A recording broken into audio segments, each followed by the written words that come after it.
Ha guys, let's get more news about Warriors, but first don't forget to subscribe and leave your like. Last 2-minute report: NBA stands by controversial calls in Warriors vs Rockets game. As they do for every close game, the NBA released their last 2-minute report for Wednesday night's NBA Cup quarterfinals matchup between the Golden State Warriors and the Houston Rockets. That game, if you missed it, was a 91-90 victory for the Rockets, but it was covered in controversy. Jonathan Kuminga was called for a loose ball foul with 3.5 seconds remaining, the Warriors leading by 1 point and the ball 80 feet from Houston's basket. It was the type of call you never see made, and Steve Kerr was rightfully incensed after the game. The last 2-minute report covers, as the name suggests, the final 2 minutes of the game, with the refs reviewing all the calls and non-calls to determine which were called or non-call accurately. Despite the controversy, the NBA is sticking with their ruling, labeling Kuminga's late foul of Jane Green a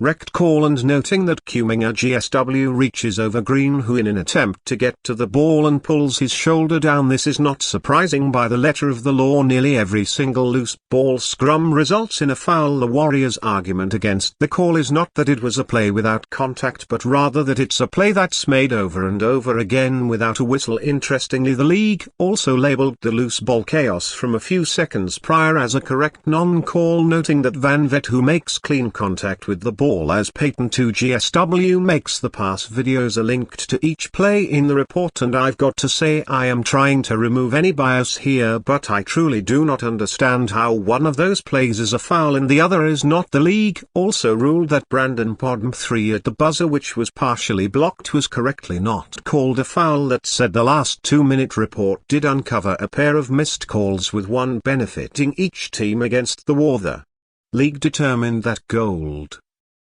State should have been whistled for a 5-second violation prior to Pody's attempt, as Podziemski did not inbound the ball within the 5-second limit, and against the Rockets the league ruled that just 2 seconds before the Warriors were called for a shot clock violation with 139 remaining. Dillon Brooks should have been hit with a defensive 3-second violation. Needless to say, that would have been a massive call. Instead of the Warriors turning the ball over, they would have had a free throw to push the lead to 7 and a reset of the shot clock. Even though the NBA stands by their call, it will do little to ease the anger of the Warriors or their fanbase. Basketball is the epitome of a sport called on F rather than by the strict rules, or else everyone would foul out in the first quarter, and it's hard to find a case that the final seconds were officiated within the spirit or consistency of the sport.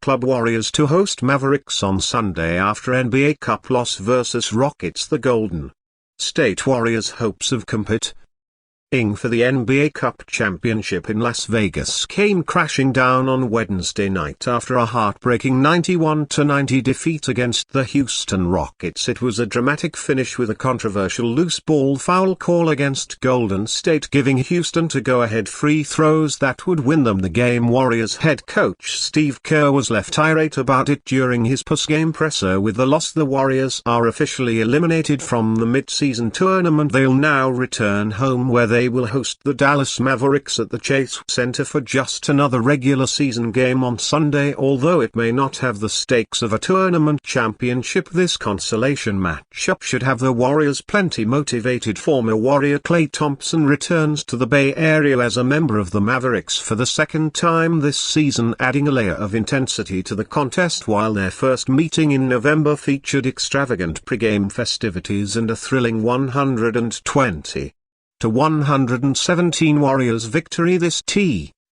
the focus will likely remain on the court as Golden State looks to bounce back after a frustrating tournament exit. For more on this and other news around the NBA, here is our latest news roundup for Thursday, December 12th. The pattern of scoreless droughts down the stretch has to be addressed, or else we'll be a mediocre team, Curry said. I'll take responsibility for not being able to get us organized and not being able to finish plays. Balls in my hands, I got to make shots, but I think we can all address certain certain sets that can get us into better shot creation type opportunities, knowing how teams are trying to guard us, especially the last 5 minutes we're talking about it. We're experimenting. That'll be the defining point of our entire season if we figure it out, or if we don't, because we're playing well enough to win most games. That's a good sign and a bad sign. Rockets veteran Dillon Brooks savage message to Warriors during Jalen Green presser, whether intentional or not. Houston Rockets veteran Dillon Brooks crashed Jalen Green's post-game interview after they beat the Golden State Warriors 91-90 in the NBA Cup's quarterfinal. After eliminating the Warriors on Wednesday, head coach Udoka pointed to the Rockets' relentlessness as a catalyst to edging out Golden State. At the same time, Brooks was eager to send them home. His voice can be heard in the background during Green's post-game interview. Put on Rockets Jackson Gatlin send they *** back to Golden State send *** back to Golden State. D. Brooks in the background while Jalen Green was speaking with the media following the Rockets' NBA Cup win over the Warriors via @JT Gatlin. After the Warriors Stephen Curry missed a three that would have given his team the lead, the Rockets regained possession on a loose ball foul toward the end of the fourth quarter, sealing the 1-point win. After the victory, Udoka said his team's never give up attitude made all the difference. We're going to continue to fight and not give up. God stops when we needed to hit big shot.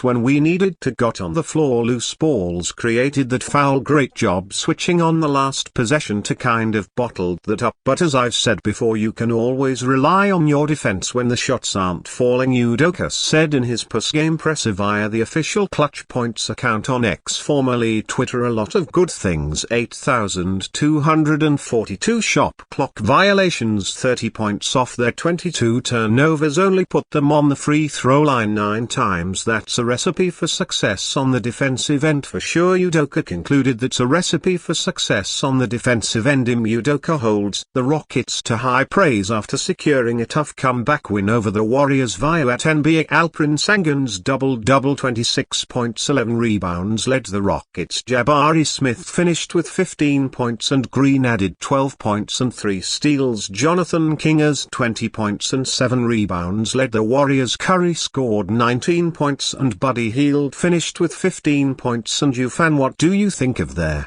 situation of Dillon Brooks? Leave your opinion in the comments.